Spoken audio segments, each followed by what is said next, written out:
This is my grandmother's 1969 Mustang, and it's been apart in boxes in my garage for the last 30 years.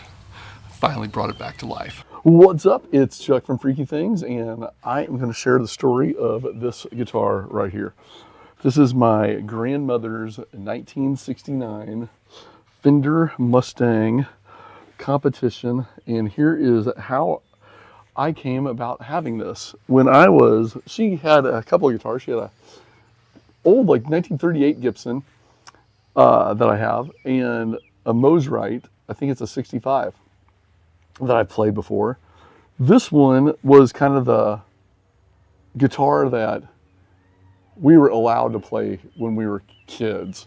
It was painted originally this color, which is this kind of off-white, and it's been through, like, right, you can kind of see it here. This has been sanded.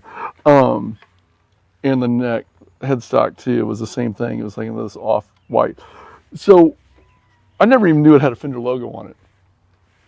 This was my prop for so many Halloweens when I went as Ace Frehley back in the late 70s and early 80s, which seemed really weird. It's like carrying like a country westerny style guitar as Ace Frehley,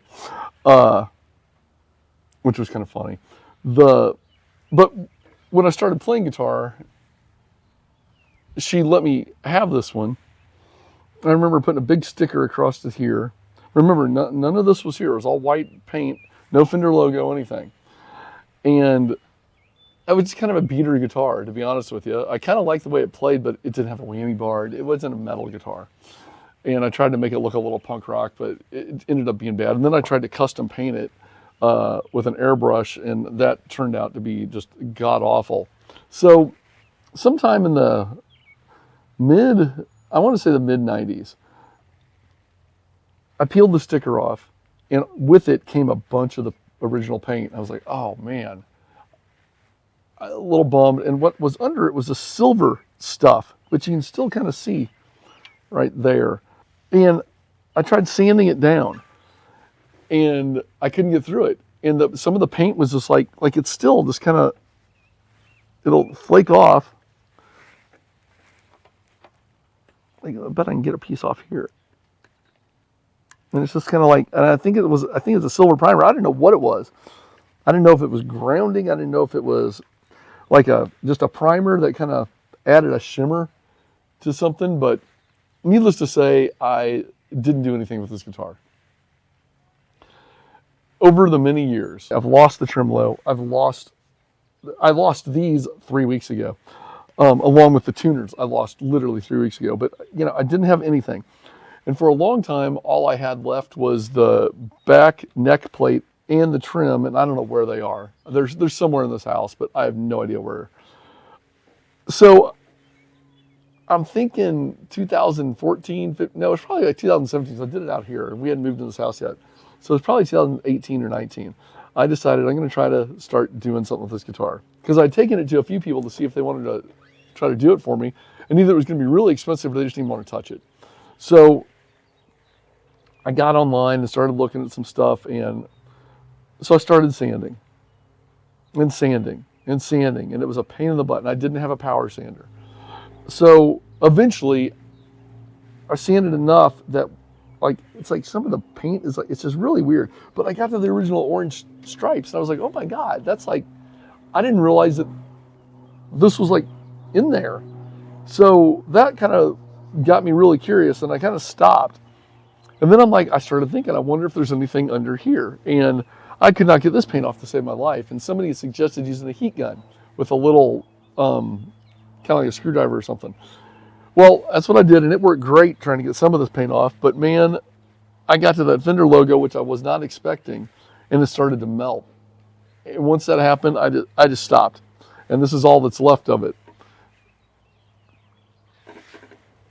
So fast forward to now, 2026, and last year when Freaky Things got going, I took one of my old guitars, and I figured I'm going to start to learn how to do this stuff. I was starting to get into pedals. I started getting back into playing live, started getting back into guitar.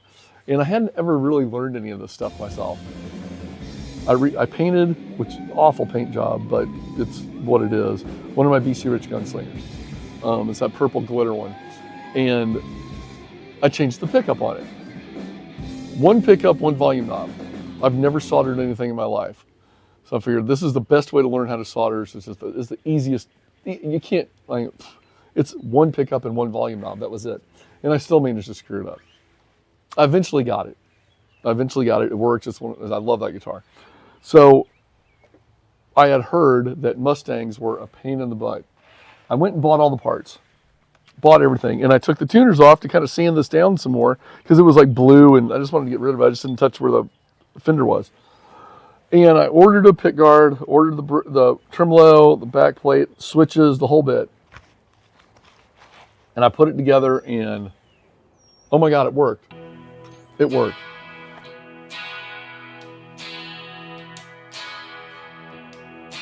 So then I started looking at it though, because I got the wrong color pickguard. I really wanted this kind of yellowish one. And I got a white one, which is right here.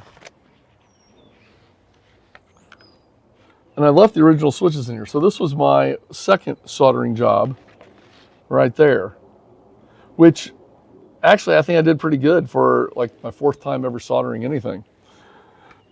And it worked. I was amazed. And I've got to say, this pickguards.com, I forget who the guy that sold this was, Jerry's Guitar. I think it was Jerry's Guitars, but basically I had to drill a couple of new holes because this didn't line up exactly like it was supposed to, but it fit great, looked great. The reason I bring that up is because this one, I should have spent the extra $20 and just gotten, and I'm going to go buy another one of these that's this color. This one, the screws lined up, but it didn't fit, and it's still a little janky right there. I had to sand this down to even get it to work. I also thought it would be kind of cool to get some red switches. And I gotta be honest with you, I had some trouble soldering these. I really did. Other thing was grounding. Oh my God, there's a forum on Facebook that saved me, and as many of I can't remember the name of it is, but I posted this guitar. Everybody thought it was really cool, said don't do anything to it. It's just got that kind of, what do they call it, distressed look that people try to do, or it's real. It's got a lot of history to this guitar. But yeah, there's a little ground wire right there that goes to the bridge, and I didn't realize you had to have that because obviously it wasn't done. But so I brought the guitar back to life. Now, my question to you all is, I'm really proud of this. I love this. I love that I'm playing my grandmother's guitar again, because this is one that I will play. The Mosrite, I love playing, but it's peculiar.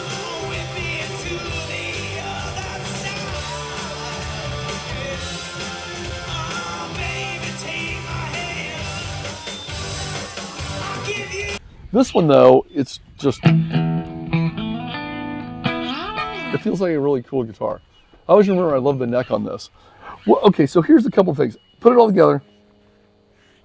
I put 9 gauges on them, and then I started reading that on Mustangs you should really use 11s for sustain and to keep it in tune. Well, I'm not using a vibrato, or I'm not using a bar. So I wasn't really worried about that. I mean, if I needed to, I'd just go, you know, kind of like that. But I'm not going to do that. But I did put 11s on this. After, when I took them off and put this one on, I decided I'm going to try the 11s. And I got to be honest with you, it's like, yeah, I can definitely tell a difference. And I've been using 9s for a little while now. I think I'm going to go to 10s. Tell me if you guys have had any experience with that. Be curious. It's funny, my fingers are starting to hurt too from playing this and playing 11s from going to 9s. It's crazy. Mustangs, it's like I always remember when I was a kid, I always thought these switches were the coolest things ever. And honestly, it's like I remember thinking that they did more than what they really do. If anybody's curious, I'm sure if you're watching this, you're probably already interested in Mustangs and know this, but there might be somebody that isn't. So the middle is just off. Then either way turns this pickup on. And you might hear it clip because, like I said, I had some trouble wiring that. Same thing with this one. See there, I just gotta, yep. Pickups I got were Seymour Duncan Antiquity 2 for the Mustang, and I freaking love them. I love them. So that's just the clean sound. Put a little slap back on from JHS.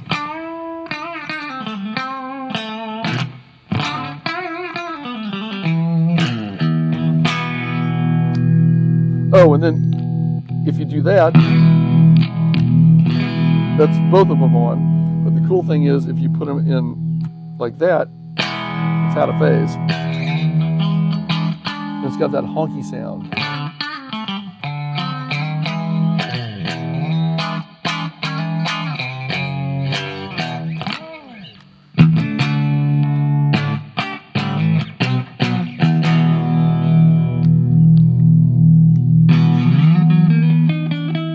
Such a warm sound.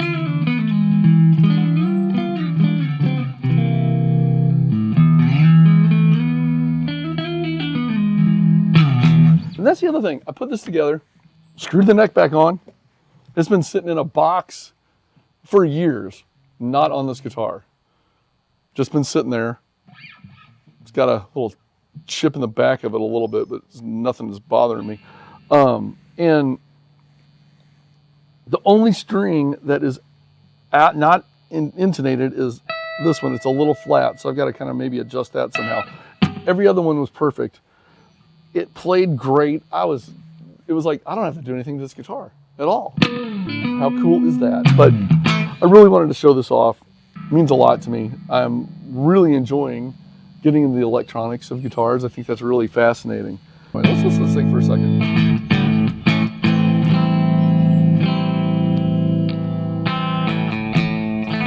A little overdrive.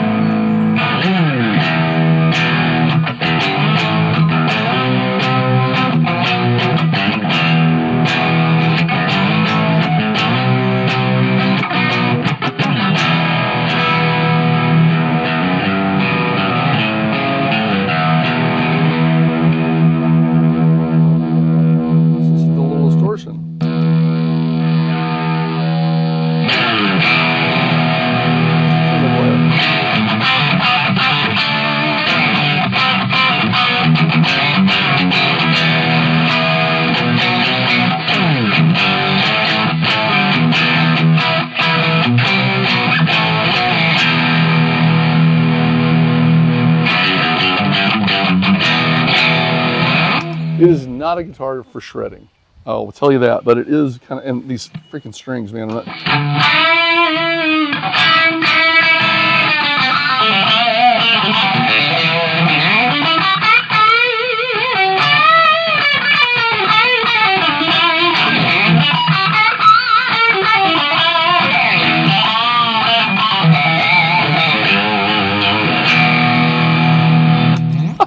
These strings, I can't wait to get tins on and see what that feels like. And of course, I gotta hear the coyote.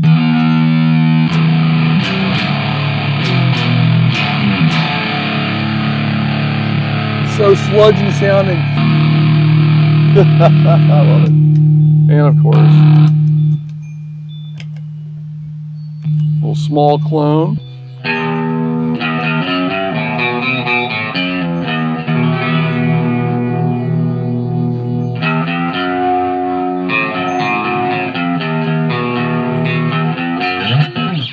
It's like I gotta do that. I don't know why. I was a Nirvana fan, but I wasn't a Nirvana like crazy. I did get to see them live though. They were great.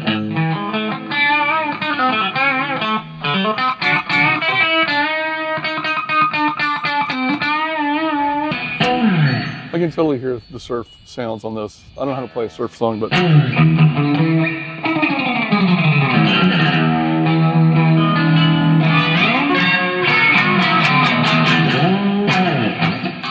there you go. That is my grandmother's 69 Mustang. And I'm in love with it. I miss her so much. She got me into Kiss, got me into music in general. I mean, little kid, 3, 4, I remember going and just like doing this, and she had a little Sears amp or something like that, and really made me love guitar. I'll never forget that. She was the coolest grandmother ever. So anyway, wanted to show this off. Thanks for listening. If you got any comments about one of your cool family heirlooms that have been passed down that is basically priceless to you, I'd love to hear about it. Anyway, take care. God bless.